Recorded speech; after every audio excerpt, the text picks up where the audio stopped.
지난주가 맥주절이었는데 또 다른 이름으로는 오순절이라고 한다라고 말씀을 드렸습니다. 이 오순절에 성령 강림이라는 교회 역사상 가장 중요한 사건이 있었지요.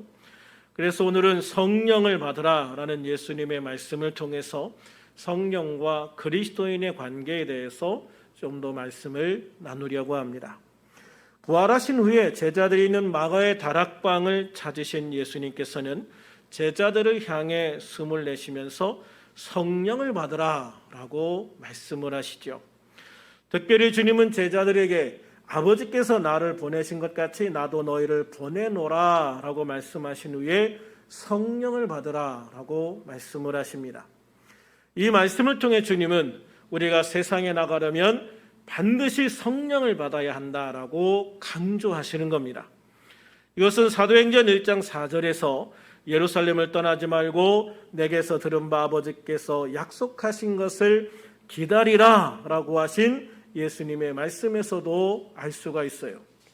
예수님은 감람산에서 승천하시기 전에 당신을 배웅 나온 120명의 제자들에게 성령을 받기 전에는 아무 데도 가지 말라고, 아무 일도 하지 말라고 당부를 하십니다. 그만큼 우리 그리스도인들이 성령을 받는 것이 중요하기 때문일 겁니다. 오늘 본문에서 예수님이 제자들에게 성령을 받으라라고 말하실 때 후 하고 숨을 내쉬며 말씀하셨다라고 그랬어요. 이런 모습은 마치 하나님께서 아담을 창조하실 때의 모습을 연상시킵니다. 창세기 2장 7절 말씀에 보면 여호와 하나님이 땅에 흙으로 사람을 지으시고 생기를 그 코에 불어넣으시니 사람이 생명이 되니라 라고 말씀하고 있어요. 하나님께서 흙으로, 더 정확히 말하면 먼지를 모아서 사람의 육체를 만드시고 그 육체 안에 생기, 즉 영을 불어넣으시는 그런 장면입니다. 하나님의 창조 사역에 있어서 인간의 창조가 다른 것과 다른 두 가지가 바로 이것입니다. 다른 모든 것을 창조하실 때는 말씀으로만 창조하셨습니다. 그러나 인간의 육체만은 직접 하나님의 손으로 만드셨습니다. 그리고 하나님의 영을 우리 안에 불어넣으셔서, 하나님의 생명을 우리 안에 불어넣으셔서 생명, 즉 살아있는 사람이 되게 하셨습니다. 예수님은 이렇게 하나님께서 인간을 창조하실 때 영을 불어넣으시는 장면을 연상하게 하는 이런 장면을 연출하심으로 인해서 사람의 육신에 하나님의 영을 불어넣으시는 것만큼 우리가 성령을 받는 것이 중요하다라고 하는 것을 강조하시고 있는 거예요. 흙으로 빚어진 몸에 하나님의 생기가 들어가자 그가 곧 살아있는 사람이 되었던 것처럼 에스겔이 환상 중에 본 골짜기의 마른 뼈들에 생기가 들어가자 마른 뼈들이 살아 움직이게 되어졌던 것처럼 성도 개개인에게 있어서 성령은 바로 흙으로 만든 육신과 마른 뼈를 살아나게 한 생기와 같은 것입니다. 그러므로 예수님은 승천하시기 전에 제자들에게 성령의 충만함을 받기 전에는 예루살렘을 떠나지 말고 기다리라라고 명령을 하셨던 것이죠. 그렇다면 예수님을 믿는 믿음의 사람들이 믿음으로만 살 수는 없는 것인가? 성령 없이 믿음으로만 살 수는 없는 것인가? 믿음은 당연히 그리스도인들에게 가장 중요한 단어입니다. 우리 그리스도인의 모든 것은 믿음으로 시작합니다. 믿음은 그리스도인들에게 절대로 놓칠 수 없는 단어이고 반드시 믿음 안에 있어야 하고 믿음으로 행해야 합니다. 그런데 우리가 반드시 기억할 것, 그 믿음이 이루어지는 과정에는 성령이 함께 하신다라고 하는 사실입니다. 그래서 믿음과 성령은 동전의 양면과 같습니다.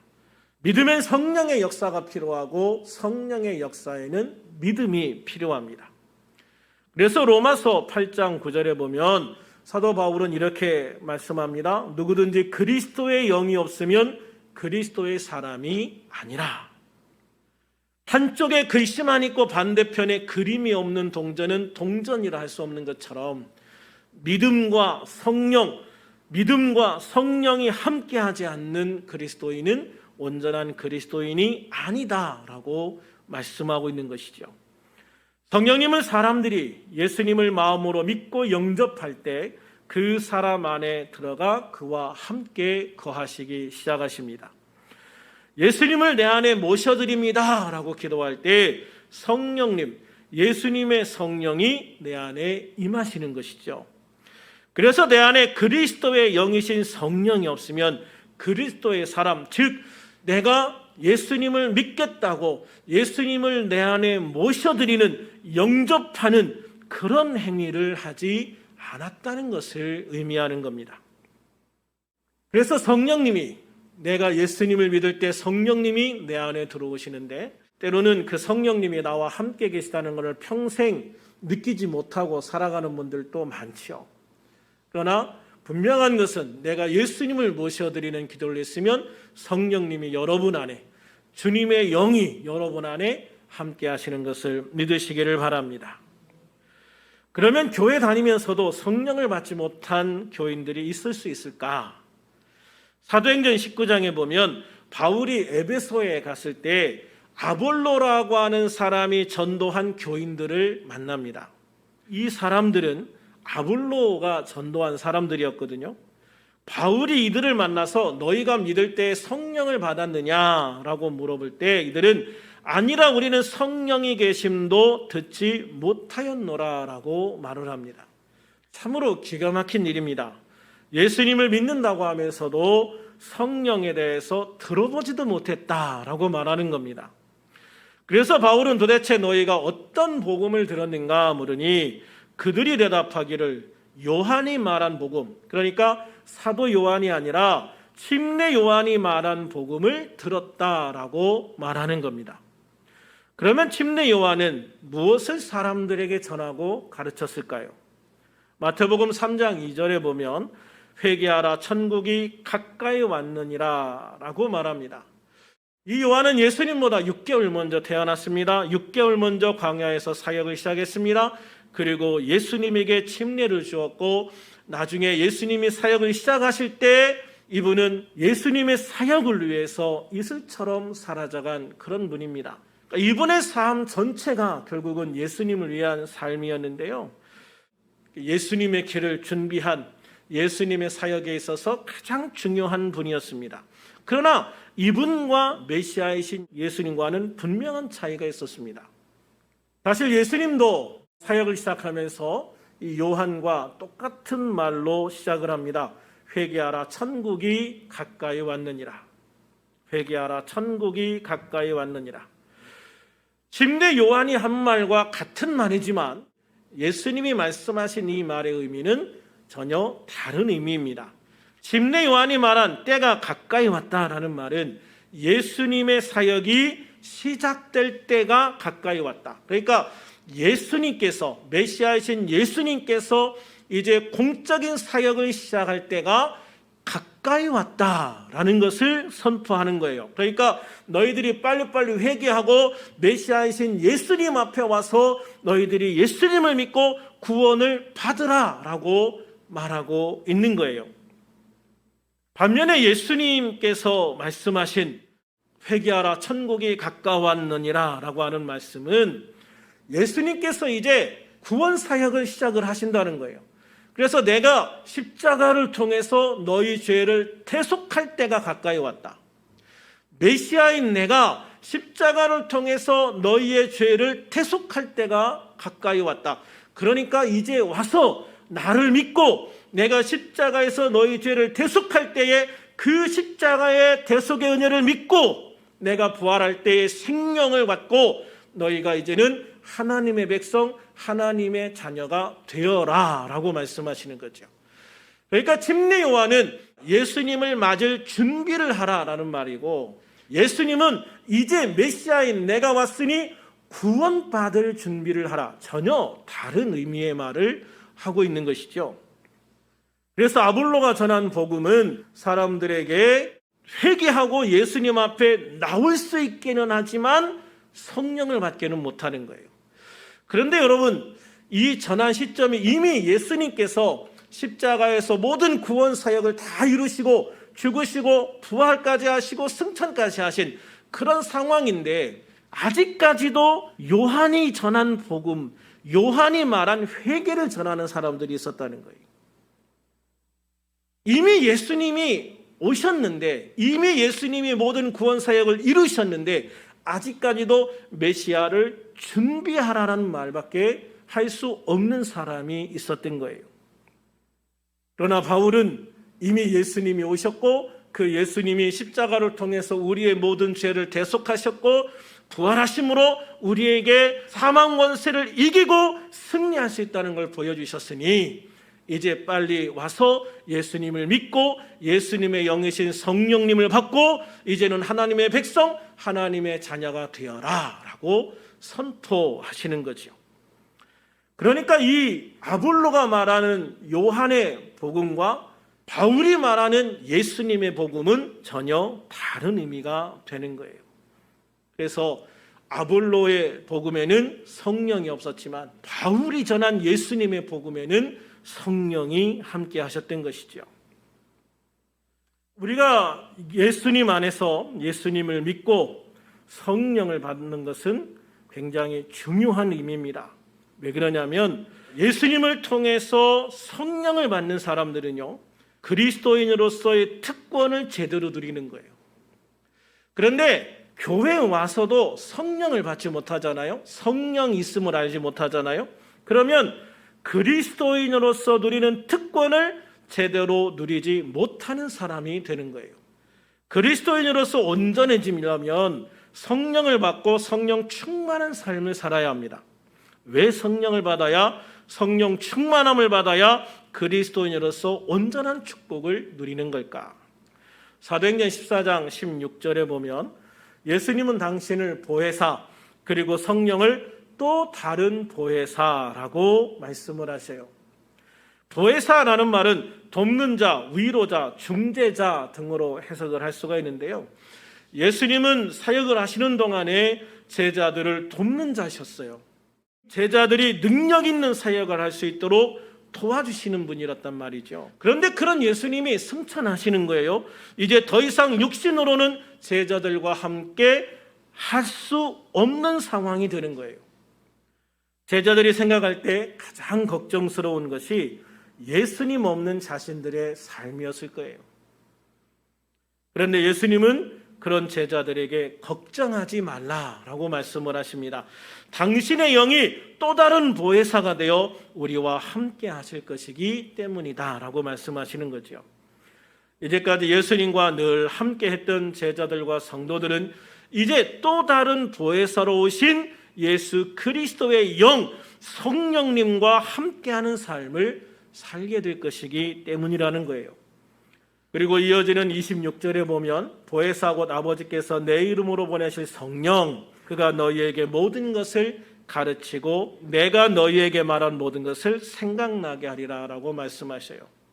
보혜사 곧 아버지께서 내 이름으로 보내실 성령, 그가 너희에게 모든 것을 가르치고 내가 너희에게 말한 모든 것을 생각나게 하리라 라고 말씀하시는 거예요.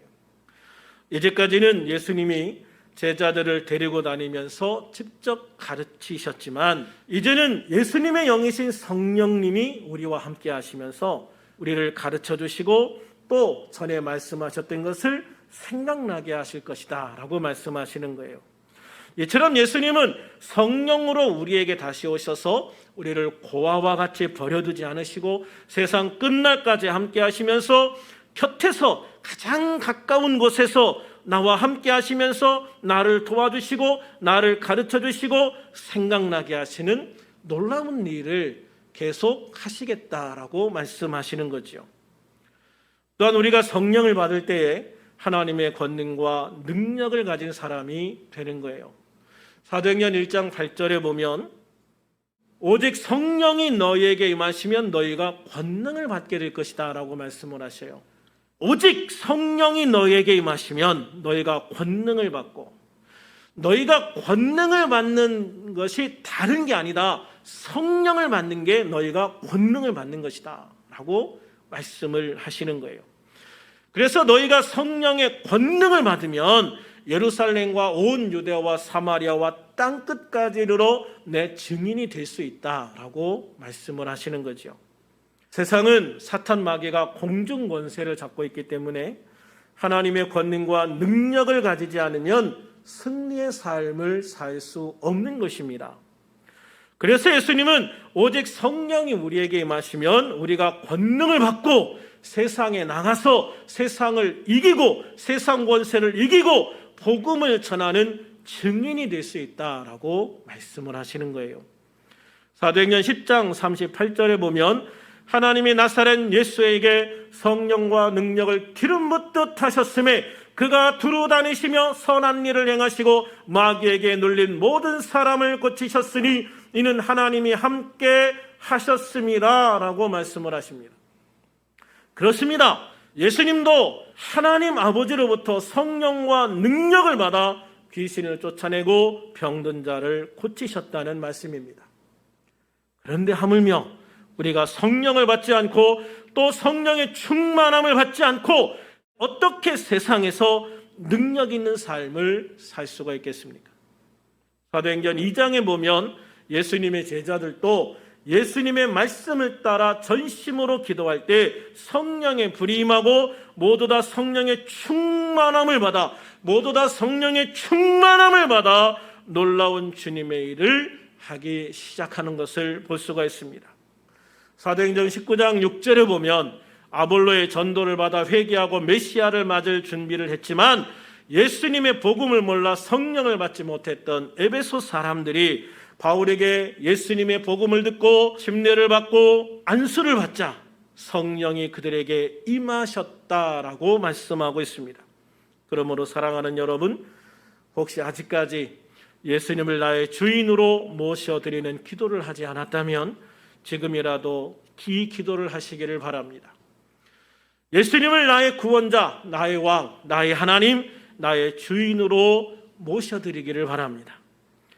예수님을 내 마음에 초청하면 예수님의 영이신 성령님께서 내 안에 임하실 겁니다. 그리고 성령 충만함을 사모하시기 바랍니다. 성령 충만은 여러분 안에 들어오신 성령님께 나의 모든 권한을 내어드리는 겁니다. 그래서 성령님이 온전한 나의 주인이 되어 나를 인도하시고 나를 이끌어주시고 나를 도와주시는 삶을 사는 것입니다. 그래서 우리들은 성령님 내 안에 임하시옵소서, 성령님 내 안에 충만하여 나를 온전히 다스려 주옵소서 하고 기도를 할 수 있어야 돼요. 그래서 성령님의 도움을 받아서 모든 병과 약한 것을 고치며 세상을 이기고 승리하는 승리자, 믿음의 승리자가 다 되어질 수 있기를 우리 주 예수 그리스도 이름으로 축원합니다. 축원합니다.